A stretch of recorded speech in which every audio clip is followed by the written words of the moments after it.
السلام علیکم اسٹوڈینٹس، کیسے ہیں آپ سب؟ امید ہے کہ آپ ایمان اور صحت کی بہترین حالت میں ہوں گے۔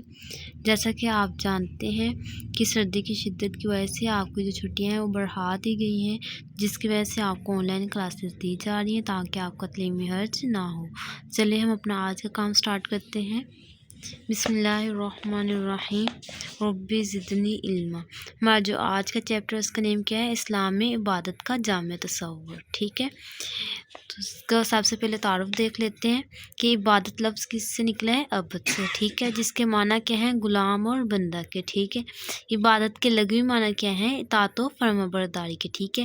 اب عبادت کس کو کہتے ہیں؟ کہ ہر وہ کام جسے اللہ تعالیٰ کے احکام کی بجا آوری میں سر انجام دیا جائے وہ کیا کہلاتا ہے؟ عبادت، ٹھیک ہے۔ اب اسلام میں عبادت کا تصور کیا ہے؟ کہ دنیا کا جو بھی مذہب ہوتا ہے اس میں عبادت کا کوئی نہ کوئی تصور موجود ہوتا ہے۔ جیسے ہندو مندر میں عبادت کرتے ہیں، جو عیسائی ہیں وہ گرجا میں جا کے اپنی عبادت کرتے ہیں، ٹھیک ہے۔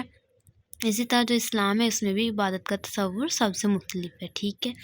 اب اسلام میں کون سی عبادات ہیں؟ نماز پڑھنا، روزے رکھنا، حج کرنا اور زکوٰۃ ادا کرنا، ٹھیک ہے۔ یہ اسلام کی اہم ترین عبادات ہے۔ اب قرآن مجید میں بھی اللہ تعالیٰ نے ارشاد فرما دیا ہے کہ اور میں نے جنوں اور انسانوں کو صرف اس لیے پیدا فرمایا کہ وہ کیا کریں؟ میری عبادت کریں، ٹھیک ہے۔ نیکسٹ، عبادت کی اقسام بیان کی گئی ہیں کہ عبادت کی کتنی اقسام ہیں؟ 3، فرض، سنت اور نفل۔ فرض کس کو کہتے ہیں؟ کہ جس کا انجام دینا ہر مسلمان کے لیے لازم ہو، اگر ہم اس کو ادا نہ کریں تو سزا کے مستحق ہوں گے، ٹھیک ہے، جیسے نماز پڑھنا، ٹھیک ہے، فرض نماز۔ نیکسٹ ہے سنت۔ سنت کس کو کہتے ہیں؟ کہ وہ کام جو نبی کریم صلی اللہ علیہ وسلم کا معمول رہے، جیسے فجر کی 2 سنتیں آپ صلی اللہ علیہ وسلم ہمیشہ ادا کرتے تھے، ٹھیک ہے۔ نیکسٹ، نفل کس کو کہتے ہیں؟ نفل ہر وہ اس کام کو کہتے ہیں جو نہ تو فرض ہو اور نہ ہی سنت ہو، لیکن شریعت کی روح سے اسے کرنے پر ثواب ملے گا اور ترک کرنے پر سزا نہ دی جائے گی، ٹھیک ہے، اس کو ہم کیا کہیں گے؟ نفل، ٹھیک ہے۔ اب عبادت میں احسان سے کیا مراد ہے؟ عبادت میں احسان یہ ہوتا ہے کہ انسان خشوع و خضوع کے ساتھ اللہ تعالیٰ کی عبادت کرے، یعنی انسان کے دل میں اللہ تعالیٰ کی عظمت کا احساس اور خوف ہو، ٹھیک ہے۔ اب اخلاص کس کو کہتے ہیں؟ کہ انسان عبادت صرف اور صرف اللہ تعالیٰ کی رضا اور خوشنودی کے لیے کرے اور اس عبادت میں نمود و نمائش، ریاکاری اور دکھاوا بالکل بھی نہ ہو، اس کو ہم کیا کہیں گے؟ اخلاص، ٹھیک ہے۔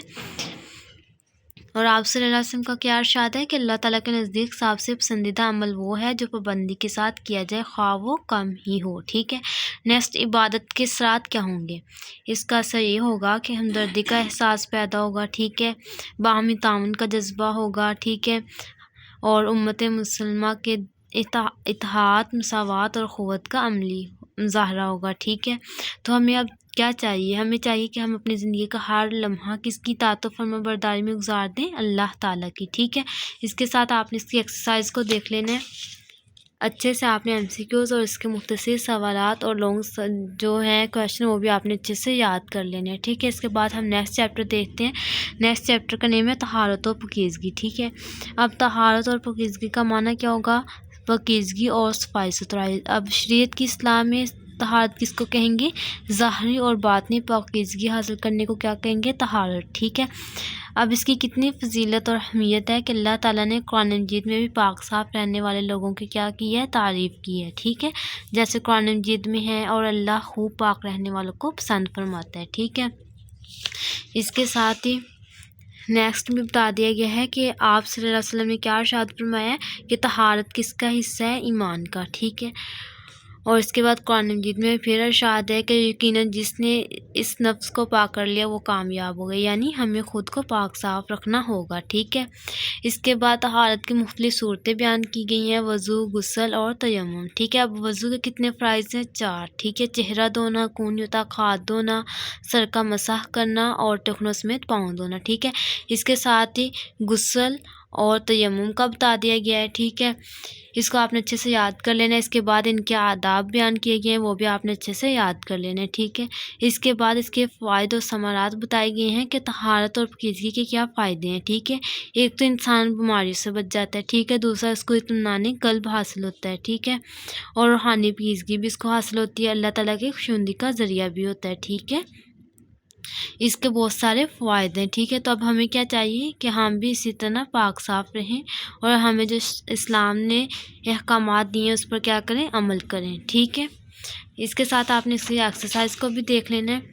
اس کے MCQs آپ نے اچھے سے یاد کر لینے ہیں اور مختصر سوالات بھی اور تفصیلی سوالات بھی اچھے سے یاد کر لینے ہیں ایگزیکٹ آنسرز کے ساتھ، ٹھیک ہے، کیونکہ آپ نے جس کے بعد ٹیسٹ سولو کرنا ہے اس کے لیے آپ کے ایکسرسائز کو اچھے سے یاد کرنا ضروری ہے، اور یہ آپ کے اینول ایگزام کے لیے بھی بہت زیادہ ضروری ہے، ٹھیک ہے۔